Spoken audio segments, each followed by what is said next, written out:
There comes a time in every soul's journey when the walls seem too high, the gates seem too heavy, and the very air you breathe feels thick with the scent of impossibility. It is in that hour, when the heart feels the weight of unanswered prayers, when the path forward feels swallowed by shadows, when even your own voice trembles beneath the ache of waiting. And yet, beloved, Psalm 84 whispers, sings, and declares to the weary soul, "Blessed are those whose strength is in you, whose hearts are set on pilgrimage." For when your heart is set not on the trappings of this world, but on the dwelling place of the Almighty, the impossible becomes nothing more than the stage upon which God shows His power. When the psalmist cried out, "Better is one day in your courts than 1,000 elsewhere," it was not simply poetry, it was the breath of a soul that had tasted the sweetness of God's presence,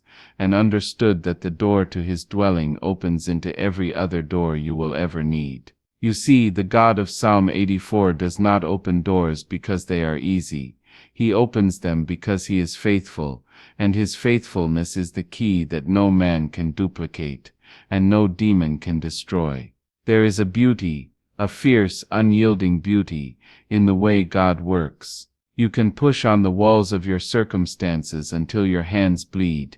You can shout at the locked gates until your voice is hoarse, and nothing may move. And then, in the stillness of a single moment, the God who measures the oceans in the hollow of His hand will reach down and turn the lock without effort. He will not strain, for impossibility does not exist in His vocabulary. Psalm 84 is not merely about the longing to be near Him.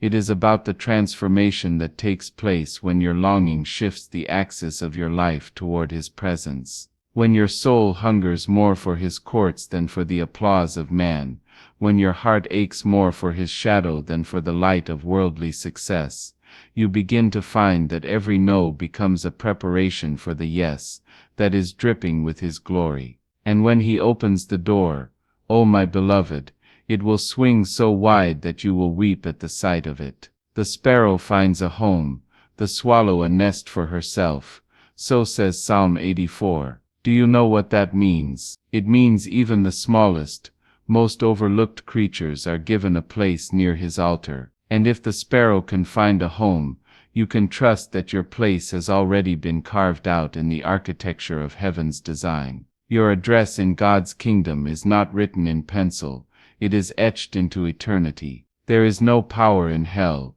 no lie in your mind, no wall in your life strong enough to erase it. God does not misplace His children. He does not lose the keys to their future. He does not shut them out in the cold and turn away. He is the door. He is the way. And when He decides it is time for you to step into the place He has prepared, no man will need to open it for you, and no man will be able to shut it behind you. But hear me, child. There is a pilgrimage before the door. The psalmist speaks of passing through the valley of Baca, the place of tears. You may be there right now, wondering if the dust on your feet will ever be shaken off, if the dry places will ever bloom again. You may feel as though your prayers are ricocheting off a steel ceiling. You may look around and see nothing but barren ground. But in the heart of God, the valley of Baca is never a dead end. It is a passageway. For those whose strength is in Him, the valley becomes a spring. What was once a place of sorrow becomes a place of refreshing. You dig your wells in faith, and the rain comes. You keep walking, and strength is added to strength until you appear before God in Zion.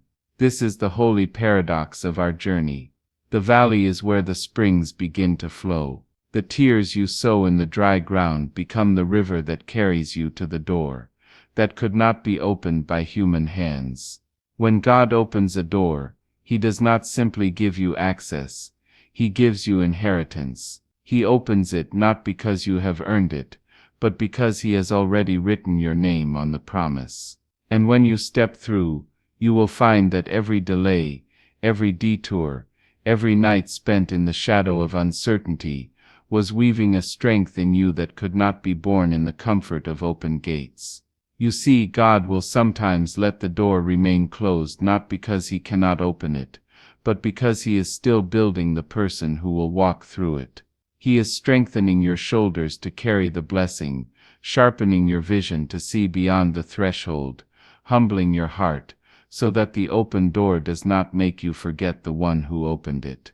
And when the day comes, when the lock clicks and the hinges swing, you will know that it was not your cleverness, not your charm, not your influence that brought you there.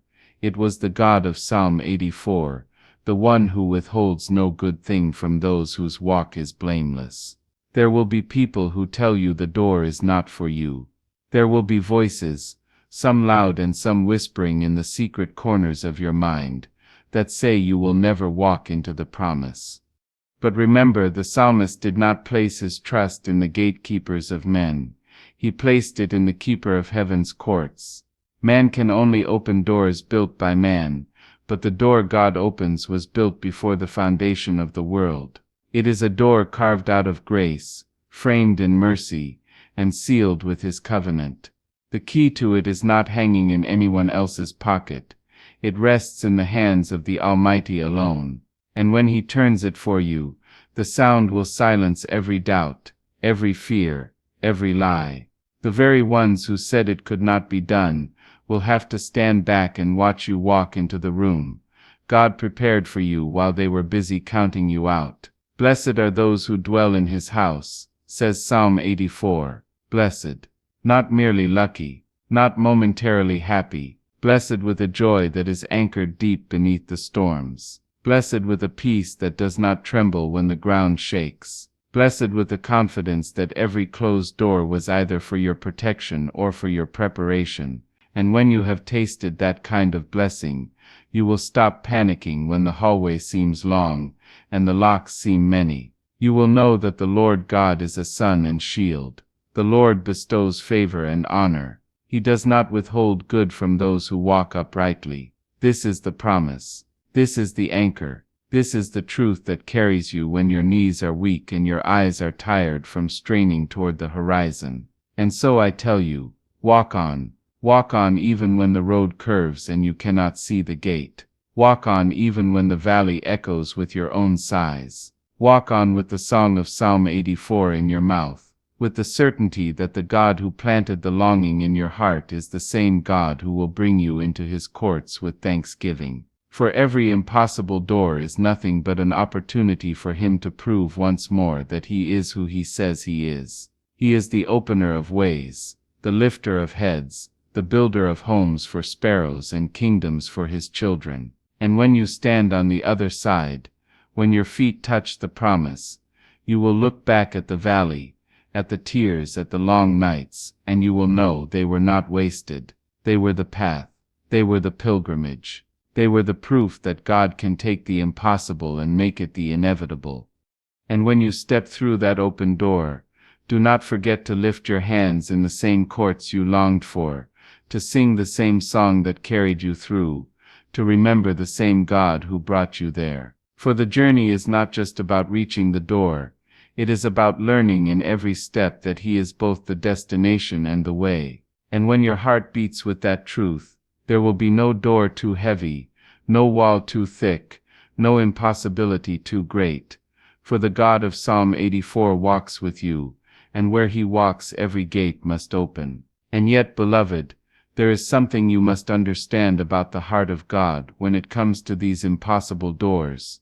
He is not simply interested in getting you through them. He is interested in making sure that when you cross the threshold, you are so transformed by the journey that you will never again question His ability to do what He has promised. For the open door is not the prize. His presence is. The breakthrough is not the treasure. Knowing the God who brought it forth is the treasure. Psalm 84 begins with a cry, "How lovely is your dwelling place, O Lord Almighty." This is not the cry of someone seeking the comfort of palaces or the security of riches. This is the cry of someone who has discovered that to be in the courts of the Lord is to be surrounded by a safety no wall can provide, by a love no human embrace can match, by a glory that makes every other achievement pale like shadows fading at sunrise. When you learn to value His presence above every prize, you will find that impossible doors begin to swing open in ways you could not have planned,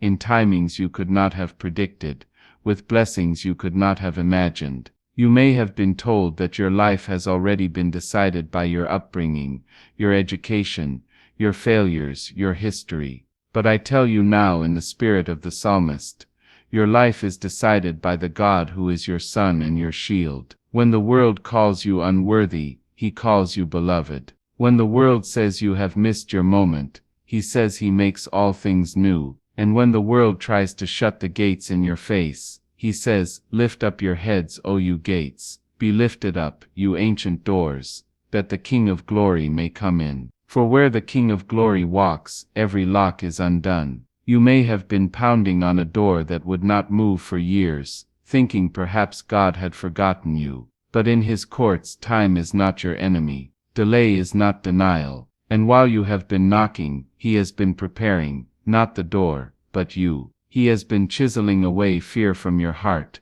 pruning away pride, teaching you to hear His voice above the noise. Because when you finally step through, it will not be with trembling fear but with steady faith, knowing the one who goes before you, and the one who walks beside you. And yes, the valley of Baca can feel endless. It can make you question whether you are moving at all. The night can stretch so long that dawn feels like a story someone else told you long ago. But the God of Psalm 84 has made a covenant with those who walk uprightly. He will not withhold good from you. Hear that again. He will not withhold good. That means if the door is still shut, it is not because He has forgotten you. It is because it is not yet good for you. The timing is not yet ripe, the situation not yet ready, or your own soul not yet strengthened enough to hold what is on the other side. And though this waiting can ache in your bones, though you may see others walk through their own doors and wonder why yours remains shut, I urge you to stay in the posture of longing for His courts. For those who long for Him will never be put to shame. Those who put His presence first will see that every not yet was simply a wait and see. Do you know why the sparrow builds her nest near the altar? Because she understands that safety is not about distance from danger, but closeness to the source of life. And this is your calling as you wait for the impossible door to open, to build your life so close to His presence that when the winds blow and the storms rage, you do not fear being swept away. This nearness is not a passive thing, it is active like a river flowing toward the sea. You pray even when you feel dry, you worship even when your voice shakes, you obey even when you do not understand. And every act of obedience, every moment of surrender, every tear offered up in trust becomes a brick in the unseen foundation that will one day support the weight of your breakthrough. For God does not open a door for someone who will not stand in it. He opens it for the one who has been prepared to hold it open for others, to let the light of His glory pour through into the lives around them. And when the day comes, oh, it will come, you will hear it. The sound of the lock turning will not be loud to the world, but it will be thunder in your spirit. It will be the sound of promises kept, of prayers answered, of battles won in secret. You will step into the place He has prepared, and everything will look different, not because the place is so grand, but because you will see it through the eyes of someone who knows what it cost to get there. You will look back at the valley, at the lonely nights and the unanswered questions, and you will bless them. Yes, bless them, because they brought you to the courts of the Lord where your heart was shaped to carry the weight of His glory. And you will understand what the psalmist meant when he said, "Blessed are those whose strength is in you." For you will know that you were never walking toward an ordinary room, but toward the dwelling place of the Almighty. So I tell you now, do not despise the closed door. Do not curse the waiting. Do not let the valley convince you that you are forgotten. You are not forgotten. You are being forged. You are being taught the sound of His voice, so that when He calls you to step forward you will recognize it without hesitation. The open door will be the fruit, but He is after the roots, and roots take time. They grow in hidden places, in the dark soil where no one applauds and no one notices. But it is there, in that unseen faithfulness, that God plants the strength you will need for the open place. And when your roots are deep, no storm will tear you from it. There is a story being written about you, and the author is not careless with his words. Every chapter has purpose, every delay has meaning, every twist is leading you closer to the court of the King. And when you finally stand there, in the light of his presence, you will realize that the greatest door he opened was not made of wood or iron or stone. It was the one inside your heart, the one that opened to trust, the one that opened to surrender, the one that opened to love him more than the gifts he could give. For that is the door that truly changes everything. And once it is open, every other door becomes a detail. So, beloved, lift your eyes from the lock and look to the one who holds the key. He is faithful, he is near, and he is already moving on your behalf. You may not see the hinges turning yet, but heaven's courts are stirring with your name. And when God moves, nothing, no enemy, no fear, no impossibility can stand in his way. The God of Psalm 84 is the God who turns valleys into springs, who makes deserts bloom, who builds nests for sparrows and homes for the broken-hearted. Trust him, wait for him, long for him, and when he opens the door, step through with your head high and your heart full, knowing that you walk not into chance, but into the destiny he wrote for you before the stars ever began to shine. And in that moment you will understand the impossible was never the enemy. It was the proof that with him nothing is impossible. And I tell you now, there will be days when you will wonder if you have been forgotten, when the silence from heaven will feel so thick you could almost touch it. You will walk hallways that seem endless. You will place your hand on doors that refuse to yield. You will feel the ache of being kept in a place you have longed to leave. But remember this, God does not measure time as men measure it. His delays are not the dragging of unwilling feet, but the purposeful steps of a master builder who refuses to hand you a gift before you are ready to bear its weight. And so the closed door that mocks you today is often the very door that will protect you tomorrow. The same door you press against with all your might be holding back a flood you are not yet ready to swim through. In his mercy, he keeps it shut until your faith grows legs strong enough to carry you and lungs deep enough to breathe in the waters of the promise. When Psalm 84 tells us that no good thing will he withhold from those who walk uprightly, it is not a line meant to soothe us while we sit idle. It is a declaration of his character. If it is good for you and you are ready, he will give it. If he has not given it, then either it is not yet good or you are not yet ready, and both are reasons to trust him even more deeply. Some of you have been circling the same hallway for years, your hope growing weary with each lap, wondering if perhaps you took a wrong turn. But I tell you, the God of the sparrow has not lost you. Just as that small bird finds her nest near the altar, you have been drawn closer to his presence in ways you cannot yet see. The walls you think are holding you in are often the very walls that are sheltering you under his wing. For what is the altar but the meeting place between heaven and earth? And when you live near that place, when your thoughts are anchored there, when your worship rises from there, when your obedience flows from there, you will find that even before the door opens you are already home. You will discover that the nearness of God is not merely the reward. It is the very atmosphere in which doors unlock without warning, without effort, without explanation. I have seen how God works in ways that defy our reason. I have seen him keep a door closed so long that people gave up on it, only to open it in a single effortless moment. I have seen him raise the lowly from the dust and set them among princes. I have seen him turn the rejected stone into the cornerstone. And I have learned this: when it is God's door, you cannot miss it, and you cannot force it open ahead of time. You may think that pushing harder will make it happen, that shaking the hinges will make him rush, but he is not moved by panic. He is moved by trust. Trust is the song he hears in the night. Trust is the incense that rises from the valley of Baca. Trust is the sound of footsteps moving forward, even when the way is not clear. And that trust will carry you into places no key in the world can unlock. Yes, the valley is long. Yes, the tears will sometimes blur your vision, but each step taken in faith becomes a seed planted in the soil of your destiny. The psalmist tells us that those who pass through the valley of Baca make it a place of springs, and this is the mystery of God's way. He uses the very place of your struggle to refresh you. The ground you thought would never yield water will burst forth with it. The dry season you thought would break, you will become the very well from which others will drink. And when you finally reach the courts of the Lord, you will not arrive empty-handed. You will bring with you the springs that were birthed in your own pain.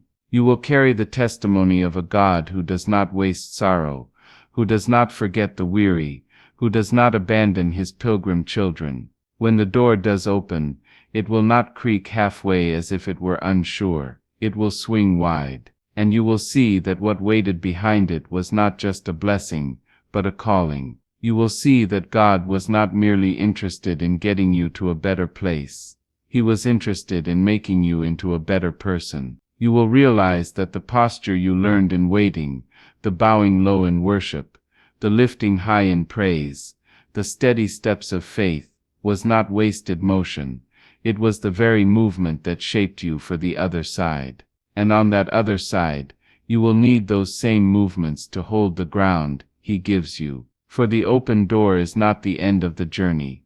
It is the beginning of a new one, and the same God who led you there will lead you forward. Some may look at your life and think you arrived suddenly, as if you stumbled into your blessing by chance. Let them think it, if they must. You will know the truth, that it was years of walking by faith, years of trusting in the God of Psalm 84, years of valuing His courts over every shortcut offered to you. And because you valued Him above the gift, you will hold the gift with open hands. You will not clutch it in fear. You will not bow down to it as an idol, because you will know the giver is still your treasure. And when you live this way, more doors will open, for God trusts those who trust Him. I tell you, child, there is no power in heaven or on earth that can keep shut the door God has declared open for you. There is no accusation sharp enough, no chain strong enough, no history dark enough to keep you from it.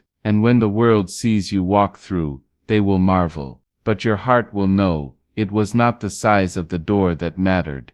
It was the presence of the one who walked you to it. And this truth will make you bold for the rest of your days. You will not be afraid of closed doors, because you will understand they are only closed until His time comes. You will not despair in the valley, because you will know springs can burst forth at any moment.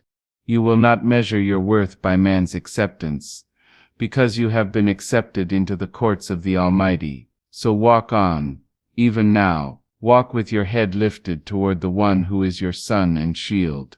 Speak His promises when the darkness closes in. Sing His praises when the hallway echoes with silence. Refuse to let the enemy convince you that this is the end of your story. For the God of Psalm 84 is not finished with you. He is still writing, He is still building, He is still unlocking. And when He does, you will walk through an impossible door into a place that feels both brand new and strangely familiar.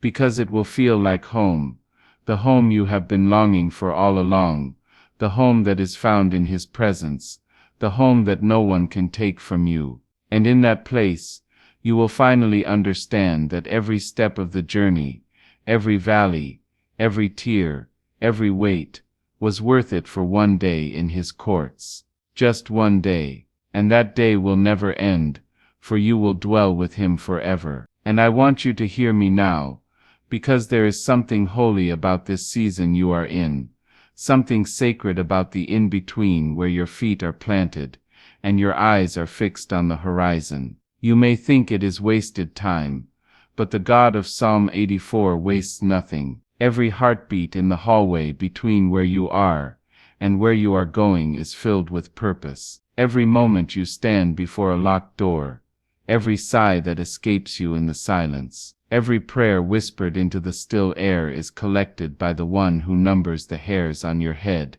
and stores your tears in a bottle. He is not indifferent to your longing. He is not unmoved by your waiting. The ache you feel is proof that your spirit is alive, reaching toward him like a flower toward the sun, trusting that in his light the season will shift. And when it shifts, it will not be gradual in the way you expect.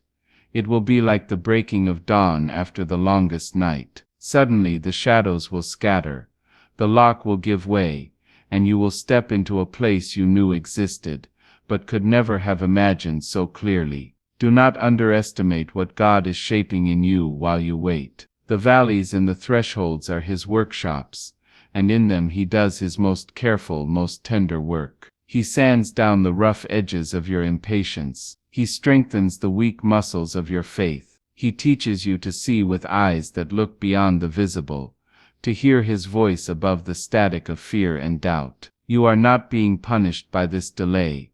You are being prepared by it. And though the preparation feels heavy now, you will be grateful for its weight when you are standing on the other side of the impossible door, holding blessings you would have dropped if he had given them to you too soon. For the blessing is not meant to crush you.